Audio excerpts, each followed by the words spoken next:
we rejoice in our sufferings, knowing that suffering produces endurance, and endurance produces character, and character produces hope. And hope does not disappoint us, because the love of God has been poured into our hearts through the Holy Spirit who has been given to us.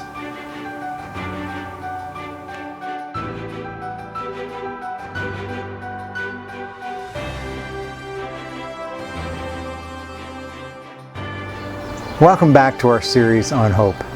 Today we're talking about hope in times of grief and loss.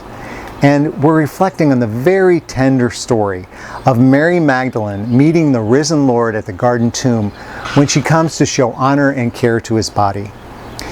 When she discovers that his body is no longer in the tomb, Mary is beside herself with grief.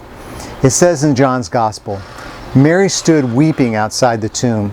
She turned around and saw Jesus standing, but she did not know that it was Jesus. Jesus said to her, "Woman, why are you weeping? Whom are you seeking?" Supposing him to be the gardener, she said, "Sir, if you have carried him away, tell me where you have laid him, and I will take him away." Jesus said to her, "Mary." She turned and said, "Rabboni." Jesus said, "Do not cling to me, for I have not yet ascended to the Father.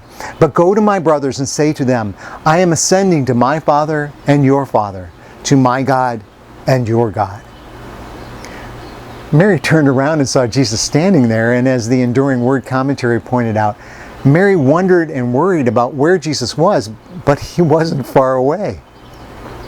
Because she was in a place of grief, however, she cannot see Jesus for who he is, so she mistakes him for someone else. She does not fix her eyes on him until she hears him calling her name. Again, the Enduring Word commentary pointed out that Jesus didn't reveal himself to Mary by telling her who he was, but by telling her who she was to him. And just how important was she? In John's Gospel, Mary is the very first one Jesus chose to reveal himself in all his resurrected glory, even before the 12. Perhaps it was because she most earnestly sought him, maybe even more than the rest. When he calls her name, she replies, not Rab, a title of honor, though not high, not Rabbi, an even more honorable title, but Rabboni, meaning my great master and most honorable of all, a title given to only 7 Jewish people of great eminence. She was proclaiming him her Lord and Master, and in her joy and homage falls at his feet. Jesus surprisingly says, "Don't cling to me." But there's something more, something forward pointing in that statement. He's saying, Mary, don't hold on to what was. Behold, I am doing something new. Things aren't going to be as they were, but there's something better to come. You're getting a taste of the kingdom, but its complete fulfillment is not yet. Hang on in hope.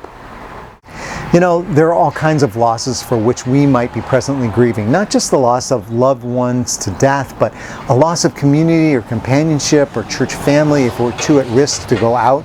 Some even a loss of employment. But in our grief, in our weeping, let's not lose hope because we have not lost our Savior. He stands before us, even at times unrecognized. Hear him calling your name. He's not forgotten you nor forsaken you. We're being called to be like Mary and earnestly seek the Lord who wants not only for us to find him, but to be found by him. It's what St. Peter calls a living hope. It's not a one-time stagnant hope, but a hope based on intimacy with the living God. It's alive and it's based on Jesus, alive and risen from the dead, who gives us an eternal relationship of love that will be consummated when his work in us is complete. St. Peter says that we look forward to an inheritance which is imperishable, undefiled, and unfading, kept in heaven for us. Yes, we have much to look forward to in heaven, and that keeps our hopes buoyed up. But don't forget to relish the hope that lives in you by your relationship with the one who is your hope, Jesus our Lord. Next time, we'll talk about hope in times of restoration and the story of Peter meeting Jesus after the resurrection on the seashore. To prepare, please prayerfully read John 21, verses 1 through 14. Today, cling to Christ, the anchor of your soul, whose hope is ever present. whose promises never fail, the God who is with us, who is for us, who will never leave nor forsake us. You are His, who is our hope, and that hope is yours in Him.